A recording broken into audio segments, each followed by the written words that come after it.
নমস্কার বন্ধুরা, প্রিয়া কুকিং লাইফস্টাইলে তোমাদের সবাইকে স্বাগতম। আজকে আমি তোমাদের সঙ্গে একটা নতুন রেসিপি শেয়ার করব। এই রেসিপিটা বাচ্চা সহ বড়দেরও খুব প্রিয়, খেতে খুবই ভালো লাগে। আর বাচ্চারা সবজি খেতে না পছন্দ করলে এইভাবে যদি বানিয়ে দেওয়া যায়, বাচ্চারা একদম চেটেপুটে খাবে। মাত্র 2-3টে সবজি দিয়েই তৈরি হয়ে যায়। আর এই সবজিগুলো কিন্তু শীতকালে পাওয়া যায়। তো দেরি কিসের, চলো আমার সাথে সাথে তোমরাও বানিয়ে ফেলো। আর রেসিপিটি ভালো লাগলে চ্যানেলটি সাবস্ক্রাইব করো। এখানে আমি বিনস ছোট ছোট করে কেটে নিয়েছি, আর মটর ছুলে নিয়েছি, আর এখানে একটা টমেটো কেটে নিয়েছি ছোট ছোট করে, আর দুটো গাজর ছোট ছোট করে কেটে নিয়েছি। তো এইগুলো আমি কেটে ভালো করে ধুয়ে নিয়েছি। এখন আমি রেসিপিটি বানাবো। তার জন্য আমি চুলায় কড়াইয়া বসিয়ে দিয়েছি 4 চামচ সরষের তেল, দিয়ে দিলাম হাফ চামচ গোটা জিরে, আর দিয়ে দিলাম একটা কুচি করে রাখা পেঁয়াজ আর 4টে কাঁচা লঙ্কা।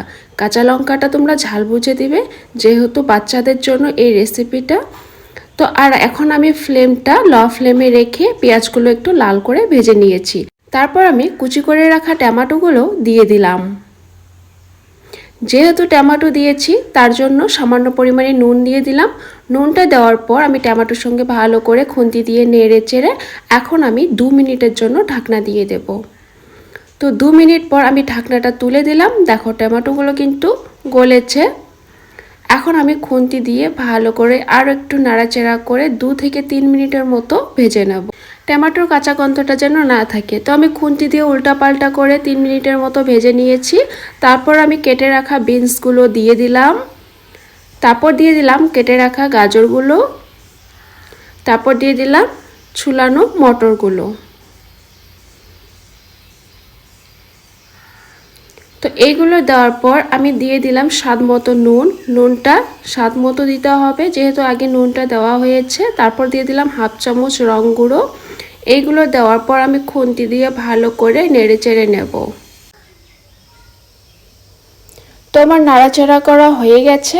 এখন আমি 3 থেকে 4 মিনিটের মতো ঢাকনা দিয়ে দেব বিনস আর গাজরগুলো সেদ্ধ করার জন্য। তো আমার 4 মিনিট হয়েছে, আমি ঢাকনা তুলে দিয়েছি। দেখো বিনস আর গাজরগুলো কিন্তু সেদ্ধ হয়েছে। তারপর আমি নাড়াচাড়া করে 5 মিনিটের মতো ভেজে নিয়েছি। ভেজে নেওয়ার পর আমি এখানে দিয়ে দিলাম হাফ চামচ আদার পেস্ট, আর দিয়ে দেব হাফ চামচ জিরে গুঁড়ো।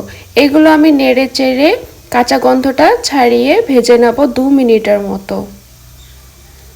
তো আমার 2 মিনিট হয়েছে, আমি নাড়াচাড়া করে ভেজে নিয়েছি। তারপর আমি এখানে দিয়ে দেব হাফ কাপের মতো জল।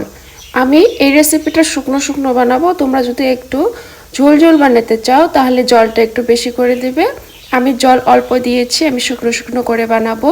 তারপর আমি একটু নাড়াচাড়া করে এখন আমি ফ্লেমটা মিডিয়াম ফ্লেমে রেখে জাল করে নেব। তো আমার জাল করা হয়েছে, আমার রেসিপিটা হয়েছে। এখন আমি এর উপর দিয়ে কিছুটা ধনেপাতা ছিটিয়ে দিলাম। ধনেপাতাটা ছিটিয়ে দেওয়ার পর আমি খুন্তি দিয়ে আবার ভালো করে নাড়াচাড়া করে একটা প্লেটে নামিয়ে নেব। তো দেখলে তো বন্ধুরা কত সোজা বানানো, আর খেতেও খুবই মজাদার হয়। তোমরা কিন্তু বাচ্চাদের এইভাবে বানিয়ে দিতে পারো, বাচ্চাদের সঙ্গে বড়রাও কিন্তু চেটেপুটে খাবে, খেতে খুবই ভালো লাগে। তো এরকম রেসিপি দেখার জন্য চ্যানেলটি সাবস্ক্রাইব করো। দেখা হচ্ছে অন্য কোনো রেসিপি নিয়ে।